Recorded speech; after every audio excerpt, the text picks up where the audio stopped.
Boa tarde a todos, bem-vindos a esta Bit Talks, neste caso o futuro do trabalho e a requalificação, aqui com um conjunto de convidados muito especiais. Temos connosco o Pedro Brinca, professor da Nova School of Business and Economics e também responsável e coautor do estudo sobre o futuro do trabalho, publicado em outubro de 2019. O Pedro Santos, diretor do Sheraton Cascais Resort, e a Maria Soledad Hernández, responsável da gestão de talento da Galp Espanha. Eu se calhar pedia um bocadinho a cada uma das pessoas, e se calhar começando aqui pela Marisol, que se apresentasse num minuto e falasse um bocadinho de si, do seu trajeto e o que a traz aqui hoje. Bom, primeiro de todo, agradecer o convite e também o desafio de trazer uma espanhola para falar no meu melhor português. Trataré de fazer o meu melhor. Pueden llamar Marisol, soy Marisol Hernández, soy la responsable del estado de talento de Galp Energia España. Llevo una empresa muito tempo, ya creo que casi nací aquí. Bom, o meu trayecto é sobre todo na área de desarrollo de persoas, mas tamén dentro da parte operacional e bueno, a parte tamén dos escritorios. Eu penso que a miña trayectoria é moito de Galp, é moito de unha empresa que cuida aos seus traballadores e eu penso que o mellor contributo nesta tol é poder falar tamén do que facemos na nosa empresa. Obrigada. Pedro Brinca. Olá, meu nome é Pedro Brinca, eu sou professor aqui na Nova SBE. Eu tive muitos anos fora, juntei-me à Nova SBE em 2015. Sou professor de macro, também faço muita consultoria, formação de executivos, etc. A minha área passa muito pela área de economia para gestores, também nesse contexto. Aquilo que me traz aqui hoje é essencialmente falar sobre um projeto que nós desenvolvemos na Nova, em cooperação com a CIP, e tem precisamente a ver com o desafio da automação para Portugal, em conjunto com o desafio da requalificação. Eu acho que é nesse contexto que nós também vamos desenvolver um bocadinho a conversa, não é? É verdade. E o Pedro Santos? Um bocadinho do seu percurso. Não estamos a ouvir, Pedro. Está com o microfone ligado.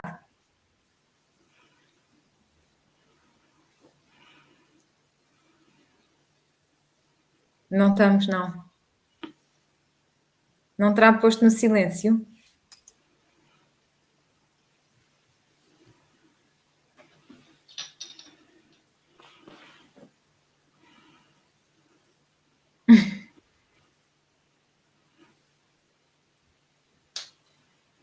Não. Consegue verificar só se tem o microfone colocado em on?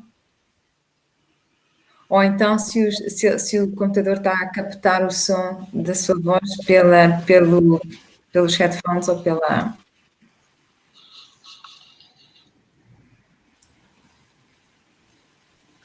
Não está. Estão a ouvir o Pedro Santos?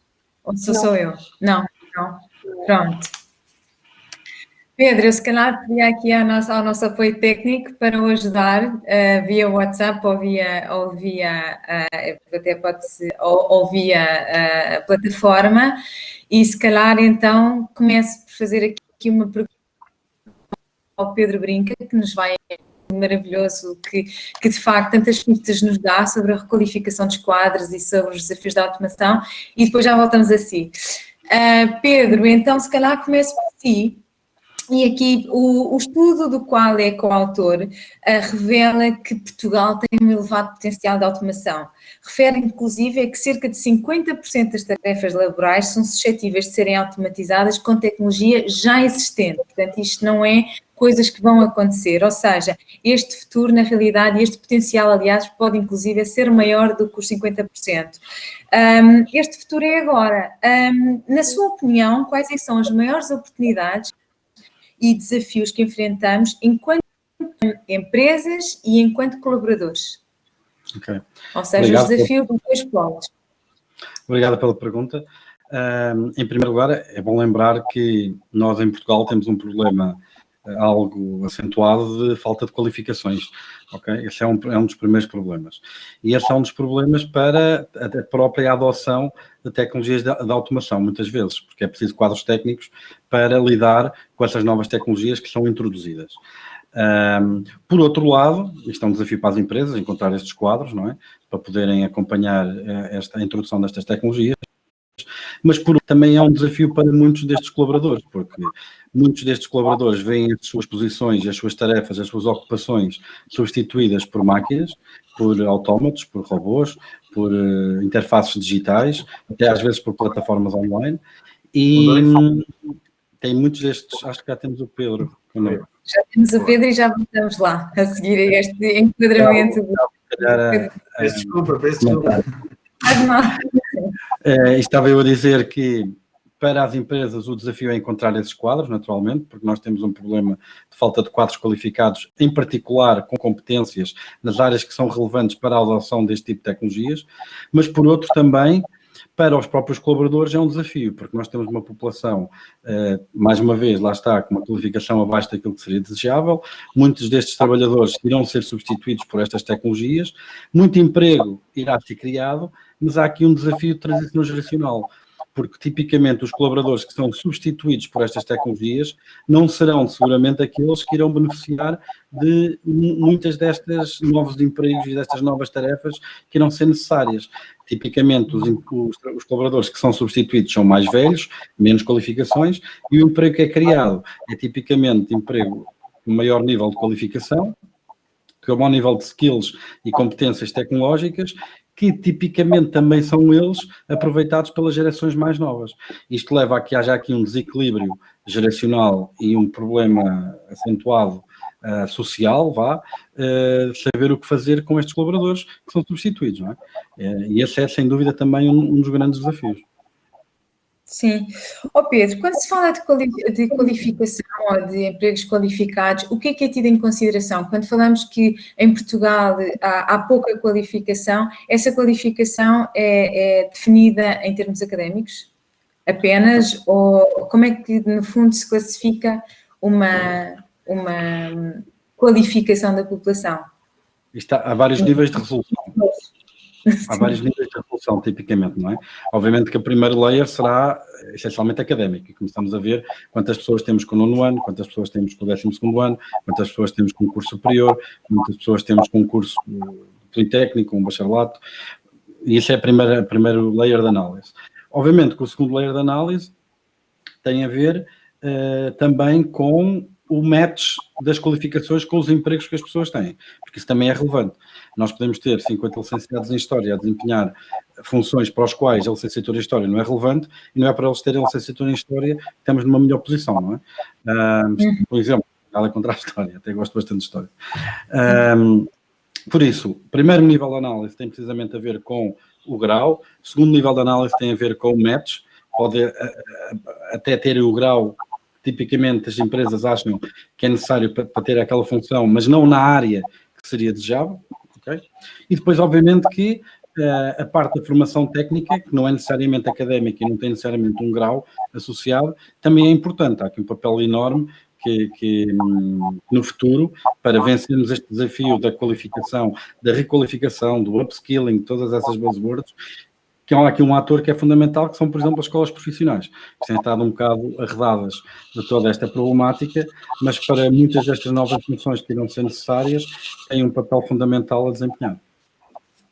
Ok, já voltamos a si, até porque estamos todos curiosos sobre essas novas profissões que se estão a revelar. Se calhar agora então passo a palavra ao Pedro Santos e depois aproveito que gostava de se apresentar. Já me conseguem ouvir? Agora já, está com ótimo som. Obrigada. Portanto, sou Pedro Santos, eu sou diretor-geral do Sheraton Cascais, portanto o meu percurso foi sempre muito na parte da hotelaria e, portanto, passei pela área de vendas, passei em cadeias internacionais, por cadeias nacionais e neste momento, portanto, estando nesta propriedade que é o Sheraton Cascais, que é um resort fantástico aqui em Cascais, para quem não conhece. E portanto sou um apaixonado do serviço e portanto de estarmos para servir as pessoas, que é isso que muito da hotelaria representa, que é criar experiências às pessoas.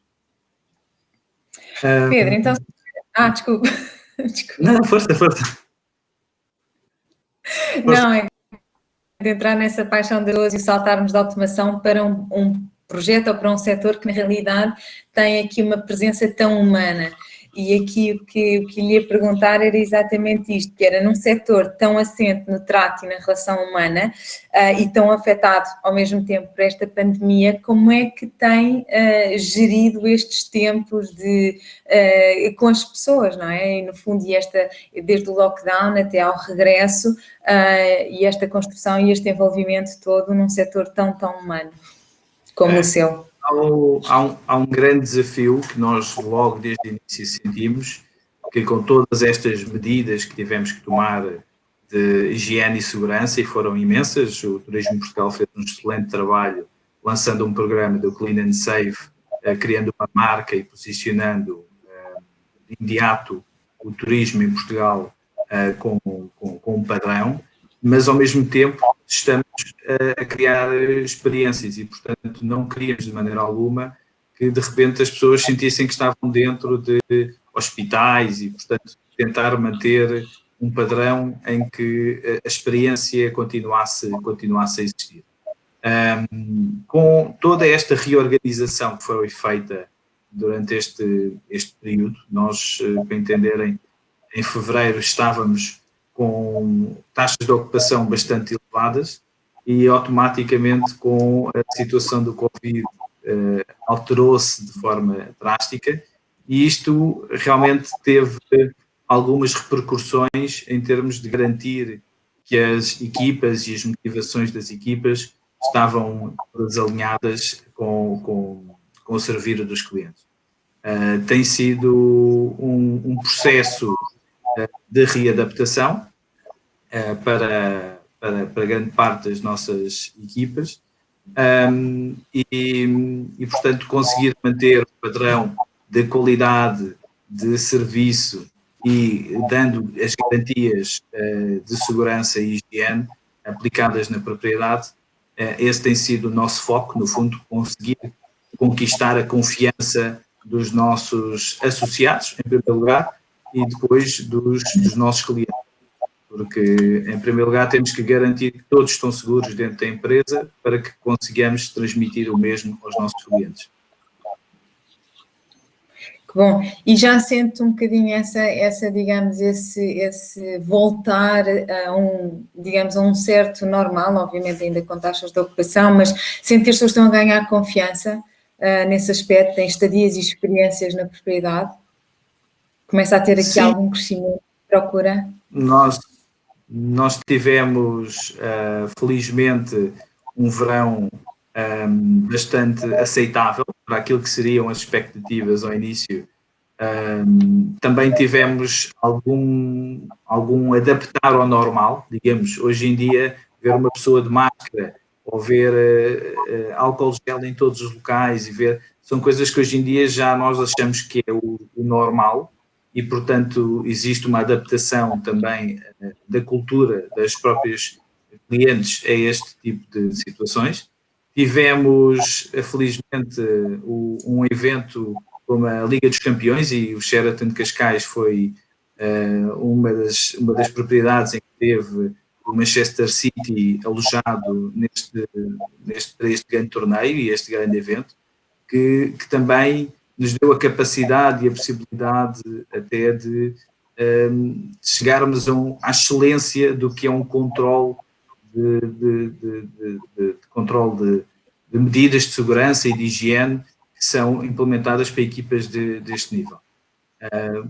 Portanto, até agora sentimos que as coisas têm vindo a ter uma alteração. Claro que o futuro preocupa-nos, principalmente porque a seguir a uma época, como tivemos, nossa época alta, julho e agosto, preocupa-nos como será o inverno, mas temos que ir vendo caso a caso. Ok.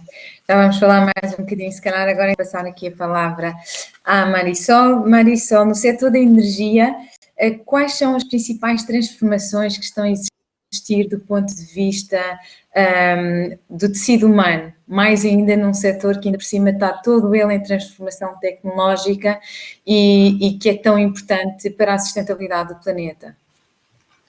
Bom, para ser tan máis rápida, que para eso estamos tamén en un evento que ten que ver con unha corrida, voy a dar un entorno moito rápido.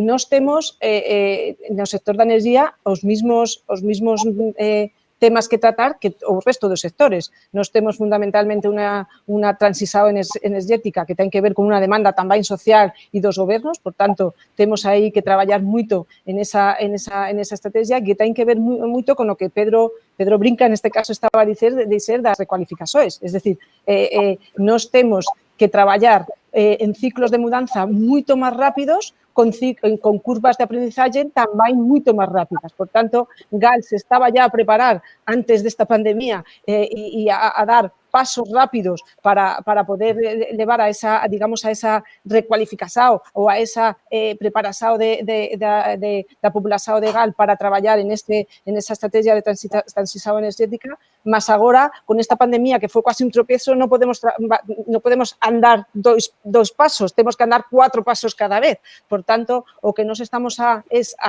acelerar, digamos, todos esos ciclos de mudanza e acelerar todas esas curvas de aprendizaje que ten que ter os nosos traballadores. E eu penso que aí ten que estar toda a estrategia das empresas, da dirección de persoas e, en geral, das persoas que están a dirigir a nosa empresa. E por qué? E unha cosa moito importante que estaba a dizer tamén Pedro, por qué? Porque nós temos agora unha falta de equilibrio de xerasoes, mas é verdade que esta propia pandemia tamén pode ser unha oportunidade para, de alguna forma e en algunhas ferramentas, non digo en todas, porque obviamente nos temos tamén moitas funções técnicas, en tratar tamén de equilibrar esas xerasoes. E unha cosa que nos estamos a ver en este modelo que agora estamos a ter de novo traballo e destes novos modelos de traballo, de teletraballo, ou de equilibrar o traballo home office con o traballo presencial, é que as persoas consiguen traballar moito máis eficientemente, que as persoas, ese desequilibrio emocional que parece que podíamos ter as persoas en este modelo, pelo menos na GAL traballamos para que non fuera así e as persoas están a traballar moito máis perto e temos que aproveitar tamén porque eso mellora tamén a recualificación das persoas e eu penso que é en ese contexto donde a GAL está a traballar e donde temos que poner o foco no futuro, pelo menos no futuro que ya es quase un presente, es decir, que o futuro e o presente están quase ao mesmo tempo.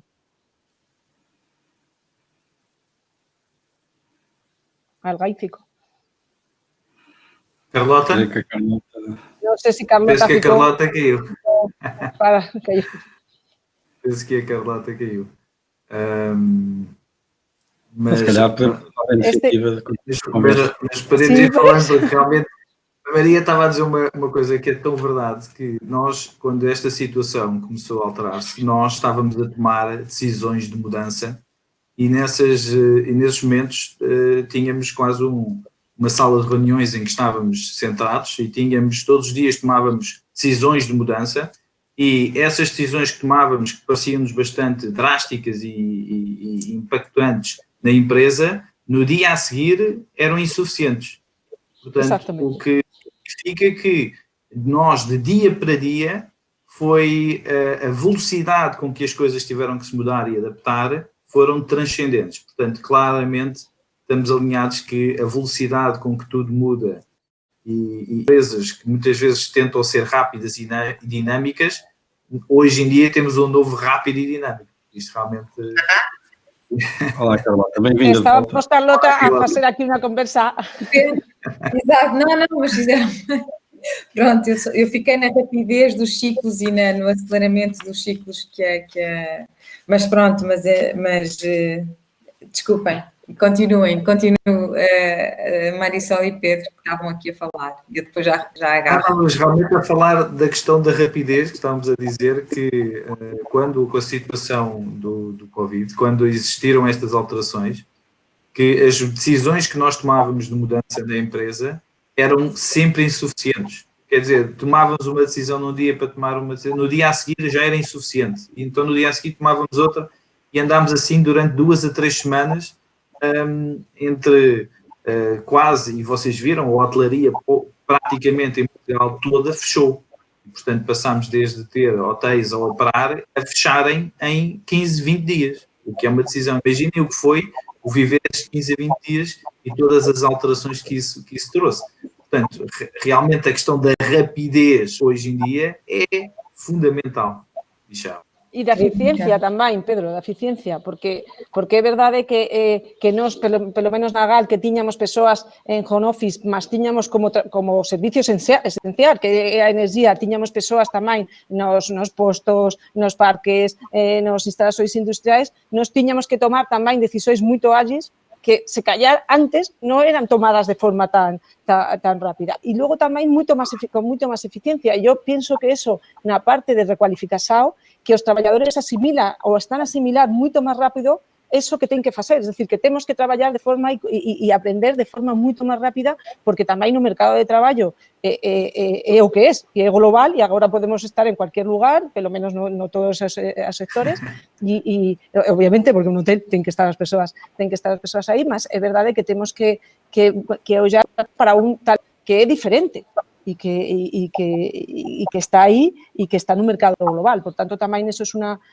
conocer o noso mercado que é moito máis amplio, tamén é unha vantaxe para poder captar e reter talento. Sim. Uma questão que queria pôr, e de facto isso em termos de agilidade estratégica, criatividade, rapidez, eficiência, houve de facto aqui uma objetividade que a pandemia nos trouxe a todos. Do ponto de vista das pessoas, onde é que sentiram mais diferenças? Ou seja, mais evolução enquanto a que características surgiram nas pessoas? O que é que têm sentido? Se calhar começar pela Marisol, que estava aqui a...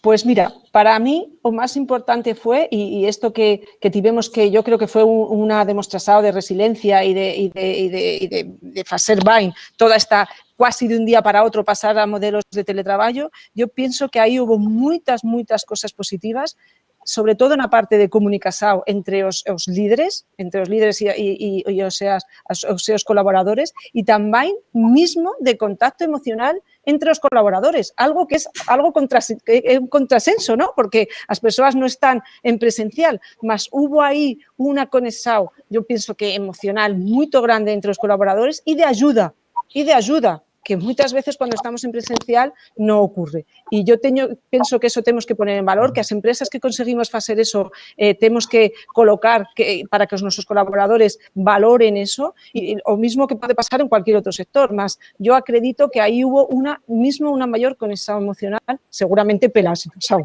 que había. Ok. Resiliência, mais comunicação, mais relação emocional, mais entreajuda.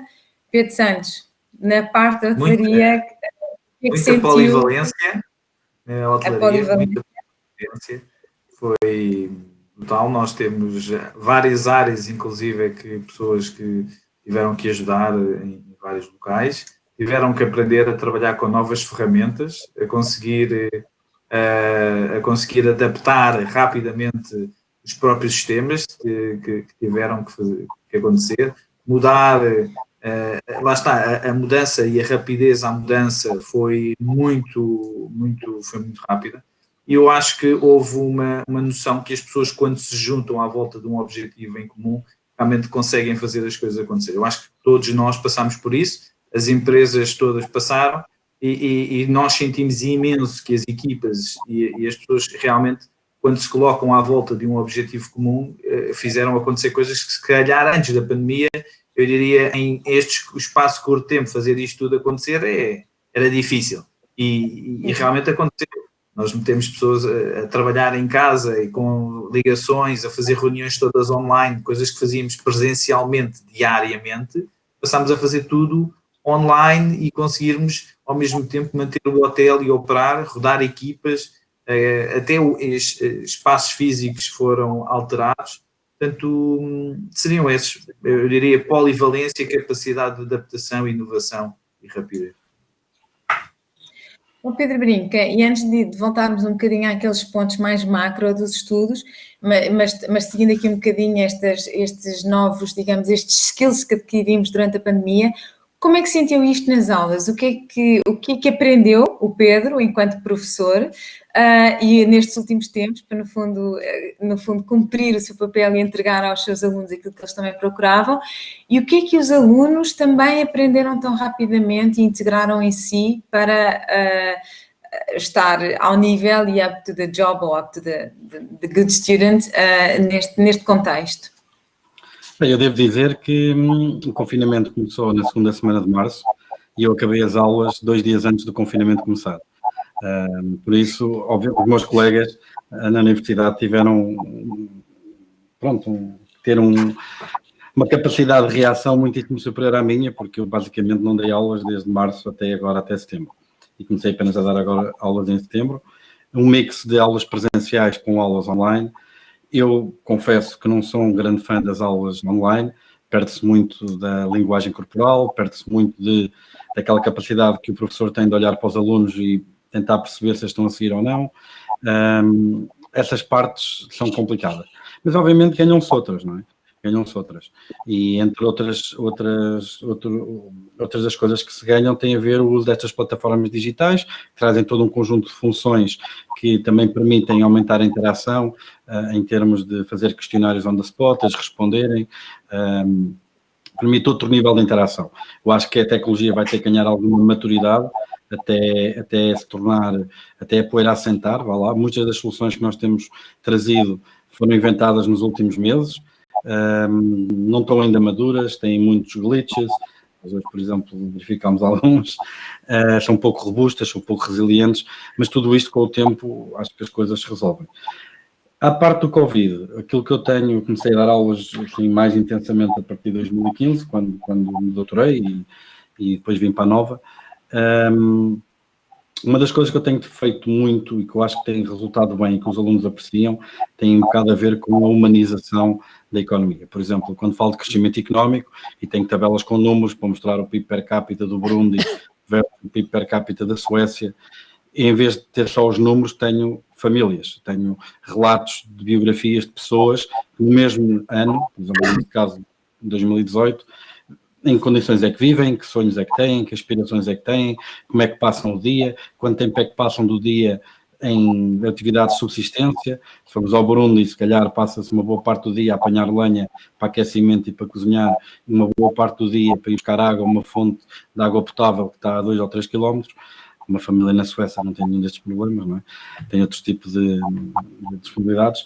E a maneira fantástica como as condições em que nós vivemos acabam por ser um grande determinante das aspirações que temos e daquilo que sonhamos ter, ok?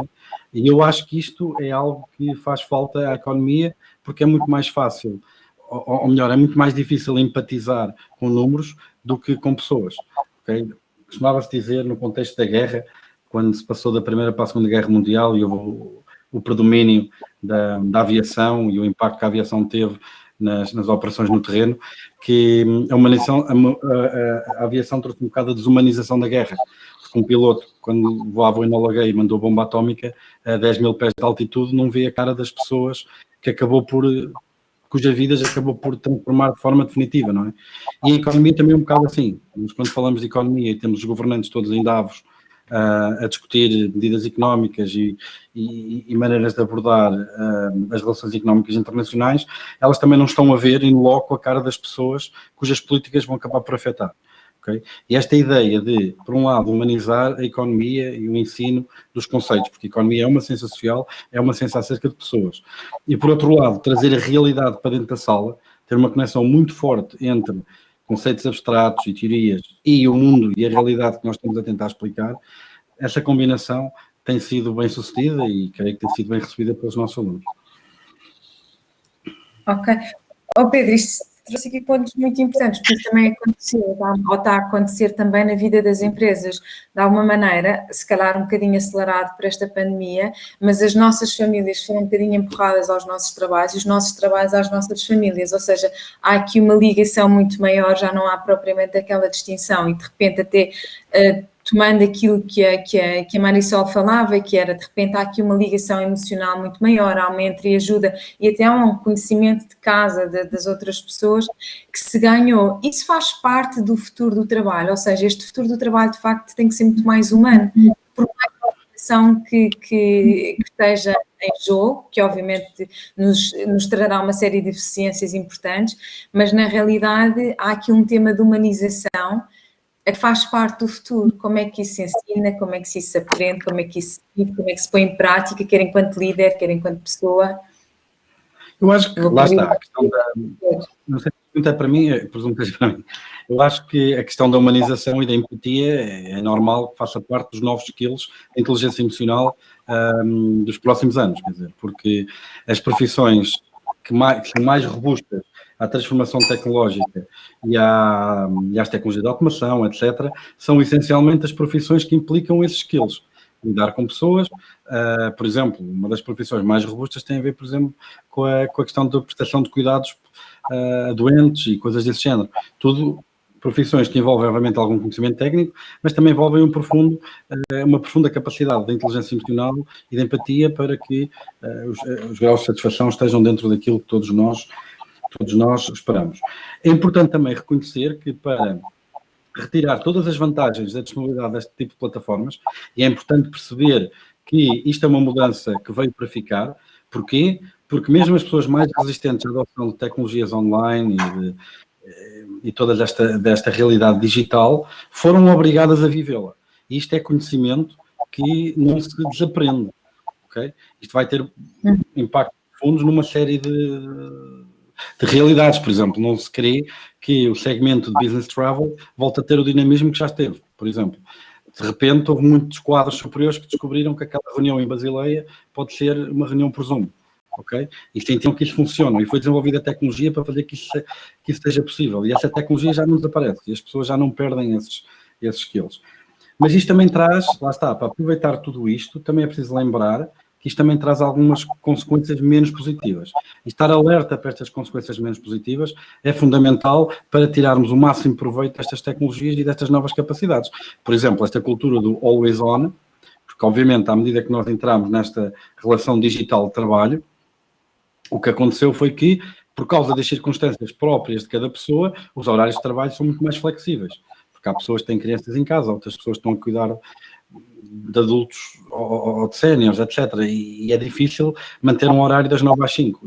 E aquela linha que separa o trabalho da vida pessoal vai-se. E isso leva a situações de tecnostress, de burnout, que é preciso acautelar para que, mais uma vez, possamos tirar o máximo partido destas tecnologias sem que as partes negativas as possam pôr em causa. Okay? E isso é importante também ter na linha de conta. Yo pienso que desde el punto de vista de la empresa, todo eso tradúcese en una palabra que es flexibilidad. Y esta flexibilidad es una flexibilidad que va de ambas partes, porque y eso que más vamos a tener que trabajar, flexibilidad porque eso que estamos a necesitar en este contexto, flexibilidad de la parte de los trabajadores, tanto los que están en presencial como están en home office, que no nos olvidemos que hay muchas personas que no conseguirán nunca estar en home office y tenemos que pensar también en ellas, y esa flexibilidad también tiene que ser para ellas, no solamente para las personas que consiguen trabajar en teletrabajo, y no sabemos mucho en eso de Gal porque tenemos casi a mitad de nuestra población no puede estar en teletrabajo. Por tanto, tenemos que pensar también en ella. Y yo pienso que las empresas o que más vamos a tener que trabajar es ese concepto.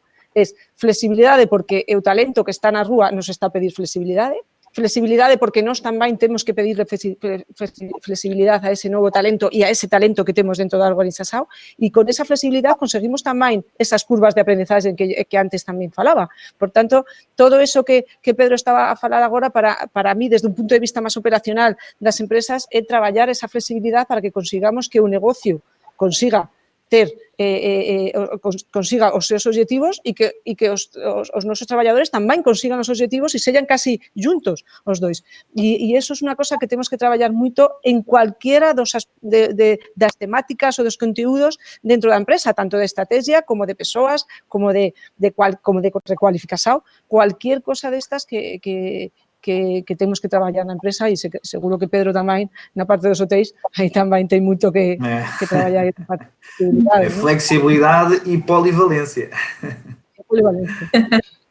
Não, e mesmo dentro da perspectiva, por exemplo, do Código de Trabalho, o Código de Trabalho não está minimamente preparado para o Covid.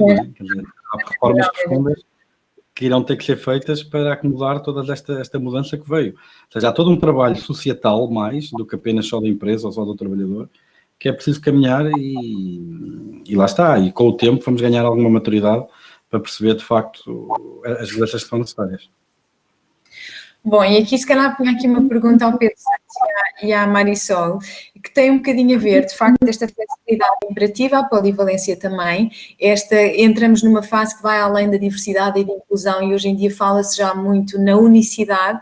No meio disto tudo, no sentido em que, de facto, já não são só as diversidades ou os diferentes modelos de trabalho que as pessoas têm, as suas condicionantes familiares, residenciais, tudo isso implica no seu modelo de trabalho, que começa a ser relativamente particular.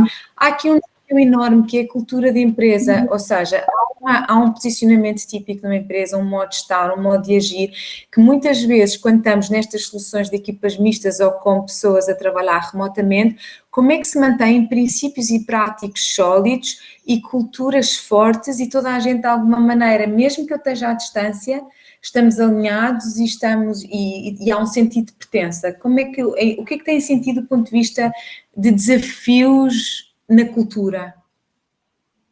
Claro. Das vossas organizações? Sim, nós felizmente temos, pertencendo à marca Sheraton, temos grandes partes de plataformas com formação online, com stand-up, antigamente chamavam stand-up meetings, agora já estão em frente aos computadores. E, portanto, existe realmente um cuidado de cultura de todos os dias passar uma dinâmica do que se passa, manter envolvido todas as pessoas que estão no hotel ou que estão fora do hotel em saber o que está a acontecer, quem são os clientes, quem está a chegar, o que é que ontem se passou na propriedade, quem é que dentro da empresa faz anos. Portanto, existe um rollout de informações que todos os dias são partilhados com toda a gente, numa forma de tentar manter standard de serviço, cultura da empresa com todos os associados. E claro que nós sentimos que, inclusive, durante o momento em que obrigou, inclusive, a ter pessoas em layoff, na altura em que tivemos que fechar a propriedade, sentimos, inclusive, a necessidade de muitas vezes estar em contacto com as pessoas para não perder o contacto, porque apesar de quando estamos a operar e elaborar, portanto, é mais fácil manter uma dinâmica da cultura da empresa e toda esta parte. Quando isso não aconteceu, nós próprios sentimos uma necessidade de ir mantendo contacto pessoal e contacto por e-mail com todos os colaboradores, para as pessoas não se sentirem desligadas, não é? Porque passar 3 meses de terem fechado um hotel e fechado vários hotéis, voltar à empresa e voltar àquilo que era o dia-a-dia e a normalidade. Portanto, aí foi onde nós sentimos maior desafio, tentámos minimizar com essa situação. Quando voltamos à prática do trabalho no dia-a-dia, aí já temos mais ou menos a estrutura montada e as coisas montadas para garantir que estão todos dentro dessa. Pues Carlota, como está a dizer Pedro, es fomentar una cultura de estar siempre mismo si no estás. Y eso requiere un traballo ainda maior, porque efectivamente cuando estás podes facer as cosas moito máis rápido, o sea, que ya non, porque nos detectamos que agora facemos mismo na diversidade de persoas algunas cosas mismo máis rápido. Tivemos que mudar moitos programas de formación para facer formações online, mas tamén esa mudanza nos programas de formación tamén dio outras alternativas, outras innovações dentro do programa, apoyarse moito máis nas persoas internas para poder dar esa formación interna, para poder pôr en valor eso que as persoas saben e que poden partillar con o resto dos colaboradores, facer esos meeting para que as persoas tamén consigan aportar ese valor o que están a facer, ou tamén esa parte de saber cuáles son os objetivos que ten que cumprir e como esos objetivos podemos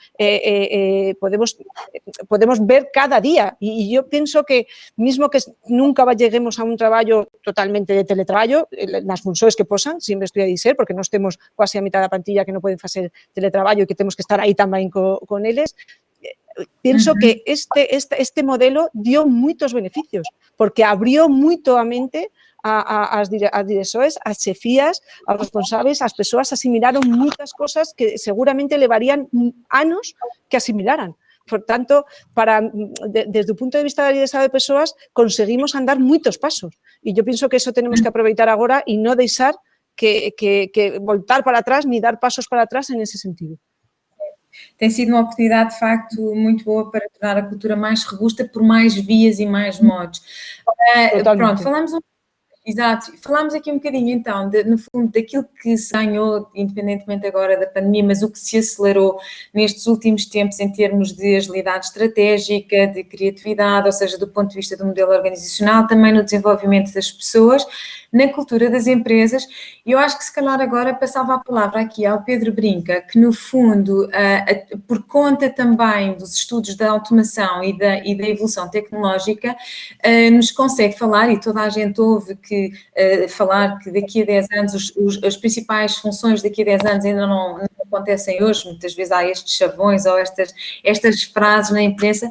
O que é que, do ponto de vista de novas carreiras, novos trabalhos, o que é que sente que vai acontecer? Em primeiro... Não é só o sentir, porque eu sei que há aqui uma base obviamente, de estudo e de reflexão e de análise e de cruzamento destas áreas todas tecnológicas e contextos. Claro, obrigado pela pergunta. Bem, em primeiro lugar, para ter uma melhor percepção de para onde vamos, convém perceber de onde é que viemos, não é? Esta questão da automação põe-se, porque desde os anos 70 tem havido uma queda brutal do preço das tecnologias de comunicação, de mecanização, de automação, etc. E isto traz consigo, obviamente, a necessária adoção destas tecnologias por parte dos processos produtivos. E depois, o impacto que isto tem no trabalho tem a ver com uma dimensão que é fácil perceber, que é o tipo de trabalho que é preciso para implementar estas tecnologias, as empresas passam a procurá-lo mais.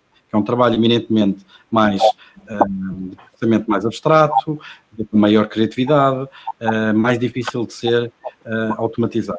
Por outro lado, o tipo de trabalho ou o tipo de tarefas que são desenvolvidas dentro do ambiente empresarial, que são mais rotineiras, são mais repetitivas, não é? Essas, ou que requerem menos, às vezes, até skill ou capacidade de pensamento abstrato, essas são mais fáceis de serem substituídas e automatizadas. E é nesse paradigma que nós estamos a andar. Nesse contexto, se nós pensarmos, porque isto é observado ao nível da tarefa, depois, obviamente, dentro de uma ocupação, desempenhamos tarefas que têm mais ou menor nível de capacidade de serem substituídas por máquinas, mas temos ocupações que são predominantemente tarefas repetitivas, não é? Mas mesmo dentro de cada ocupação que nós temos, nós conseguimos pensar num conjunto de tarefas que desempenhamos que são mais facilmente substituídas por máquinas do que outras.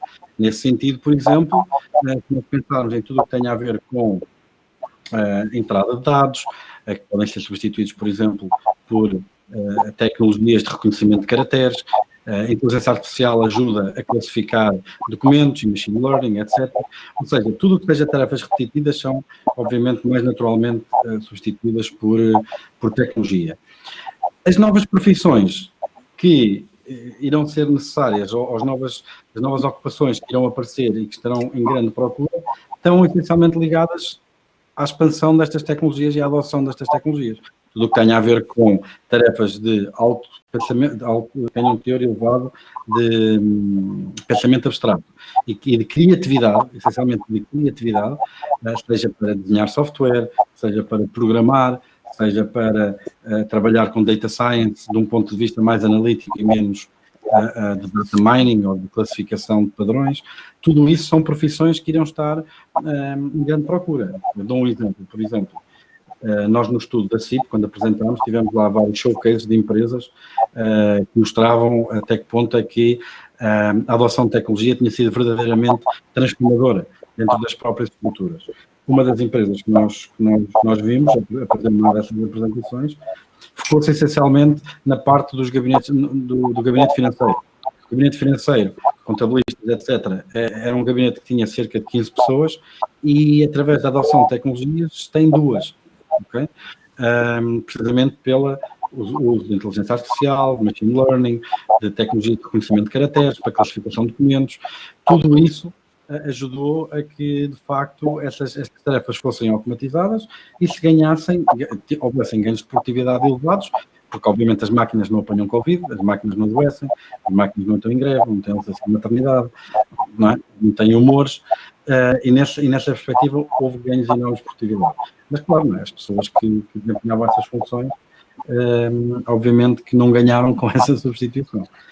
Ganharam, sim, outras que a empresa passou a ter que contratar para ter a segurança que esses sistemas funcionam de forma correta.